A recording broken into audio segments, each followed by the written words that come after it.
Hey guys, and welcome back to my YouTube channel. Today I want to share with you guys a build order that I've been working on for a while now, and that is the 2 Dervish Ayyubid Feudal Age opening. Now, in this build order, you obviously go for culturing, logistics, and Feudal Age, and that gives you 2 Dervish, and they pretty much do AoE healing in Feudal Age, which you can think of like as the Ottoman monks, if you're familiar with those. Now this works very well with Albids because Albids is generally a fast castle civ, and if you can utilize the monks good in Feudal Age, then you can even get the relics in Castle Age, which is pretty useful at both stages, right? You can heal in fights in Feudal Age and can get a lot of value from that. And then immediately once you go Castle Age, which you should be rushing as Albid, you can pick up those relics and bring them back to your base. Now this is more of a guide than a build order, so I'm not going to give you guys like strict build orders to follow in this video. If you're not familiar with how Albid ages up, it's 7 to food, 3 to gold, and then you rally to food. If you're not familiar with that, again, you can follow the villager distribution at the top here. I'll share that with you guys. Now,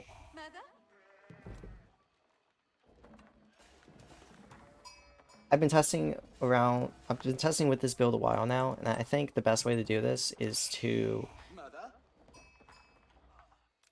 go one camo rider in Feudal Age and get one Golden Age, and then immediately work your way up to Castle after that.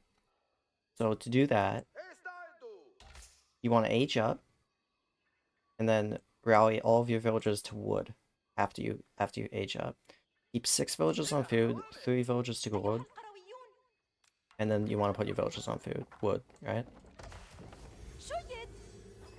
Again, we're going culturing logistics, which is 2 Dervish, which very much like the Ottoman monks, except they're actually better because they are cav, which means that it's very, very difficult for your opponent to actually kill these units.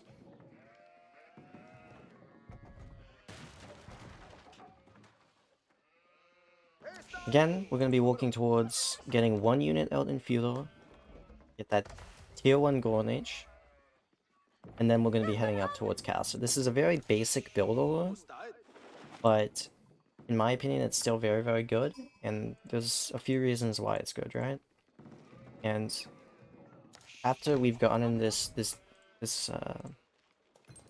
desert raider out, I'm gonna explain to you, but it's important to follow along with the current build order just because after this, there's not as much to do. So you build one house at whenever, just so you don't get pop caps when the Dervish come out. That's gonna put you at 6 structures. You're gonna need 4 more structures after that. One's gonna be a stable. Then I recommend going for a tower and 2 more houses. Now I recommend going for the tower because this is still a more defensive build order than most civs in the game.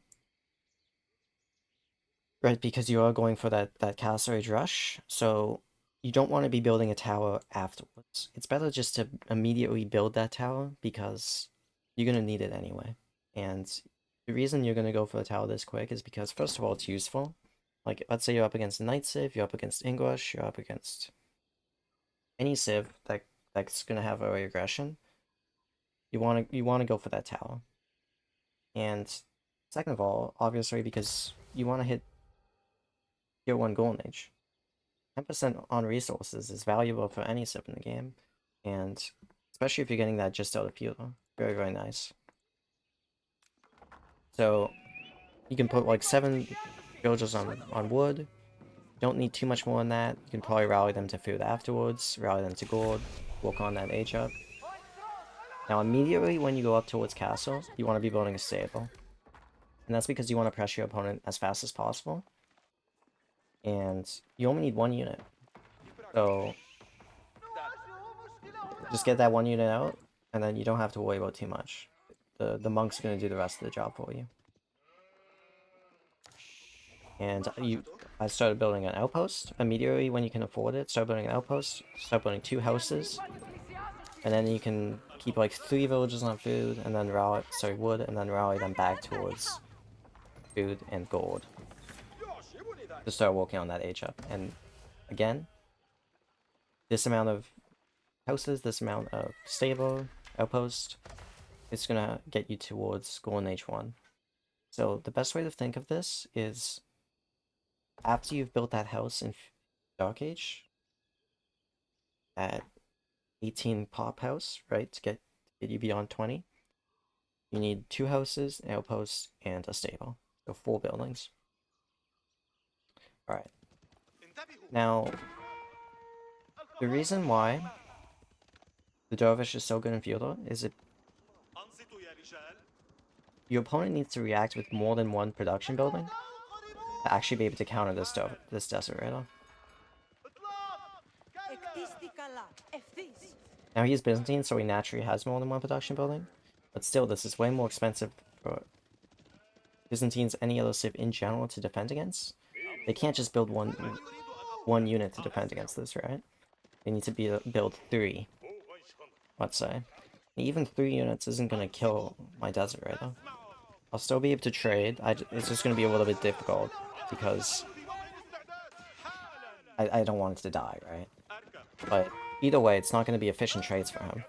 Like, my guy immediately goes back to full health. His doesn't. So, you want to age up. You want to age up in this time. I'm deciding to go for arrow swords here. Now, you don't have to, but I recommend going for it just to make your life easier.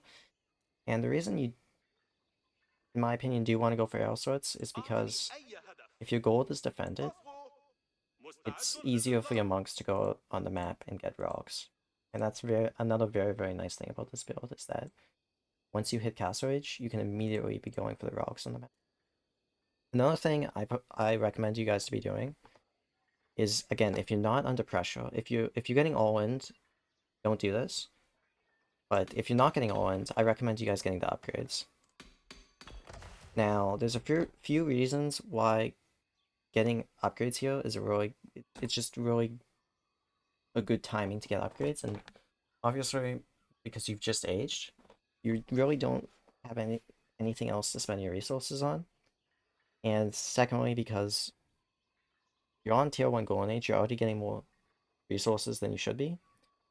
And then you're going to get 7 villages. More villages means upgrades are better. This is a good time to get your upgrades. And I get the mining and double broadaxe upgrade here. You also get the food upgrade, wheelbarrow. I just choose to get these. Doesn't really matter too much. You should have an equal amount of villages on most of these resources here. Probably a little bit more on food soon, but...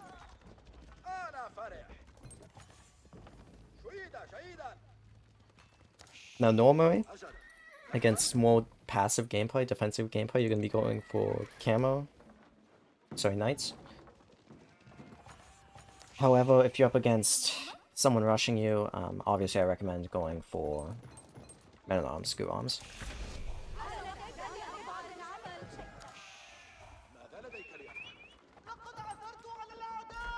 Now, once you've aged up, this is very similar to how you normally play Ayyubid. Again, this is a very simple build order. I just think this build order in particular just has some really nice things about it that makes it better than the normal reinforcements in Feudal Age into the villages in Castle Age, right? But however, obviously you want to be going for relics immediately once you age up. And your opponent either has to choose either to attack you or defend those relics. He can't do both, usually, unless he's all in you again, right? And you can see just tempo-wise, I'm very, very far ahead of my opponent. Because I'm immediately going for 2 relics.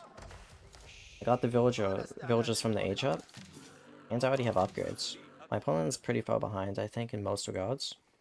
I'm actually faster towards aging up as well. So again, this build order is very, very good tempo-wise, and tempo is a very important aspect of Age of Empires 4, especially as Ayyubids. It's very, very important.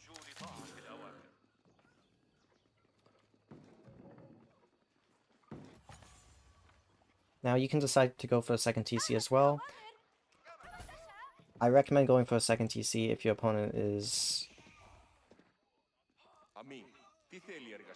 it's kind of it's a little bit difficult to explain, but if your opponent is playing Abyssid, right, and they're going like 3 TC, just all in them, But if they're going like second TC, or if your opponent, if they're not gonna kill you, go for that second TC. And in this situation, my Byzantine opponent isn't going second TC, so I'm deciding, okay, I want to get a little bit of an edge. Let's go that second TC. I'm gonna be able to defend anyway.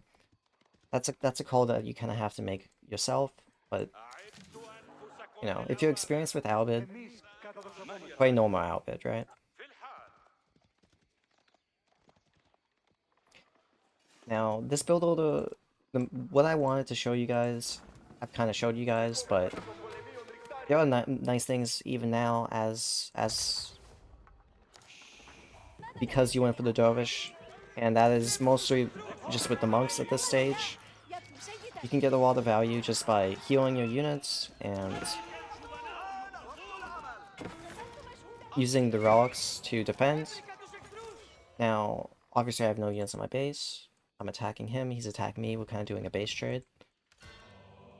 A really good way to mitigate as much damage as possible is to use my monk and just kind of whoa, you get increased healing when you have a relic. So this is a really great way to just mitigate as much damage as possible.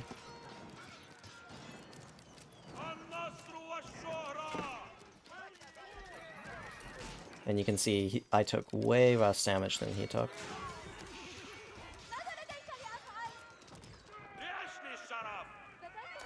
So I do end up winning this game. Obviously, I'm a bit better than my opponent. I think this guy's Conqueror too. But either way, this strat I've tried on many opponents. It's a very, very good strat. And I hope you guys enjoyed this guide build order tutorial. I've been thinking about the best way to present this build for a while now, and I've kind of come up with this build in particular as being my favorite. So yeah, hope you enjoyed. You can do this build with like no age up, with no units in Feudal Age. It works well versus like English if they're going king. However, it can be a little bit sticky, especially if they end up all-inning you, or if they just build a few units and the Dervish isn't enough to defend it, right? However,